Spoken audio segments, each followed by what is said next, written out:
Hi. Hi, everyone. Sometimes late at night, I get these feelings that somebody out there needs to hear this because I'm very psychic. So, this video is about anybody who's out there that's wondering whether or not they should leave their boyfriend or their girlfriend or their spouse. These are some of the things that happen to me. So you're getting firsthand information here. If when you're arguing, your blood pressure is going up to a very dangerous level, that is a sign. If you go to bed every night feeling very sad and neglected or mistreated, and this is almost an every night thing, yeah, that's not good. Or if you're out in public and all of a sudden your significant other just slam dunks you with some terrible comment that they're making towards you, and you feel like hiding, that is not good. And if you're not happy, that's a big one.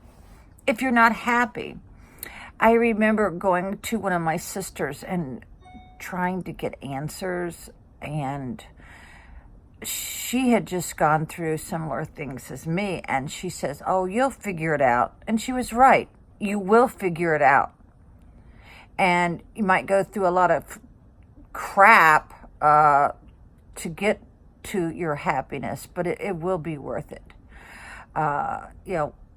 It's very important that you don't panic. A lot of people, when they're leaving a relationship, they kind of have this panic about it. You shouldn't have that. Unless, of course, the person you're leaving is very violent. Then you should have panic.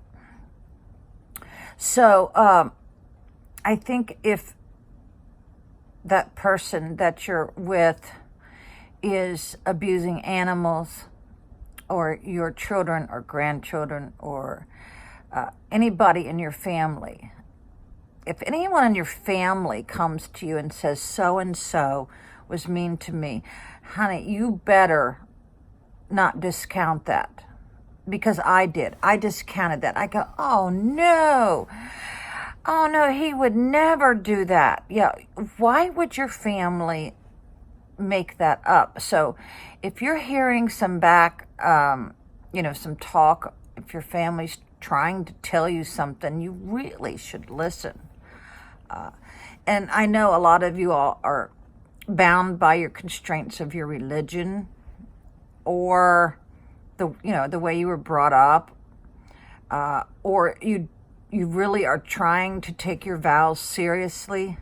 Sometimes your life is more important than some vows, because in a way the other person is breaking their vows because it's not the person that you married. And so that's how I've had to look at it.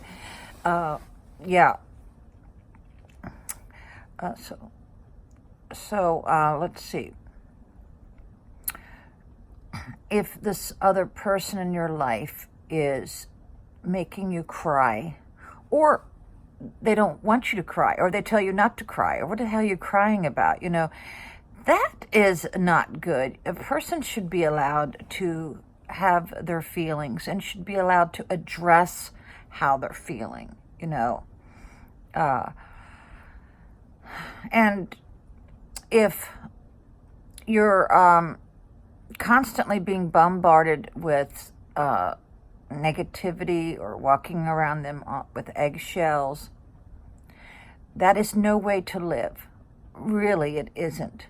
And let me tell you what, I never thought I would get old. I never thought I would live to be 63. I never thought that I would ever be in a relationship that I was in. Well, life comes at you, and you better be prepared. So, yeah, a lot of things happened in my life that I had no idea was going to happen. Yeah, so if you're really thinking about whether or not you should leave this person, just the fact that you're thinking about it is not a good sign. I think it was Dear Abby who said, this is how you determine, are you better off without this person? Now, that doesn't necessarily mean financially. It just means, are you going to be a better person? Are you going to be better off emotionally and physically if you leave this person? That's what I'm thinking.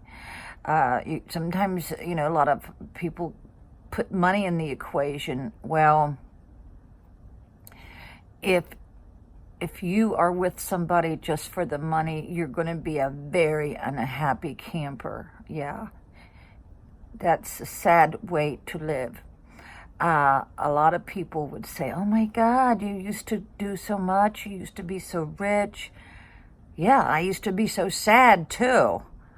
I mean, I would cry every night. I have kept 17 diaries, and I refuse to open them because it lets me know the pain, the terrible hell that I had lived with for way too long.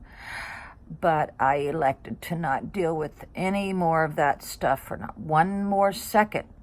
So if you're writing in a journal, that's a good thing, because then you'll see things maybe that you can't see until you reflect back on what you wrote.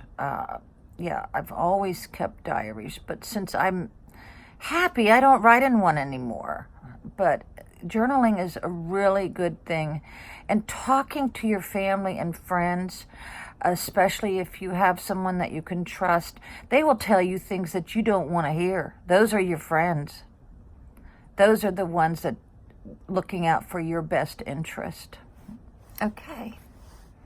Bye, everybody. Good night.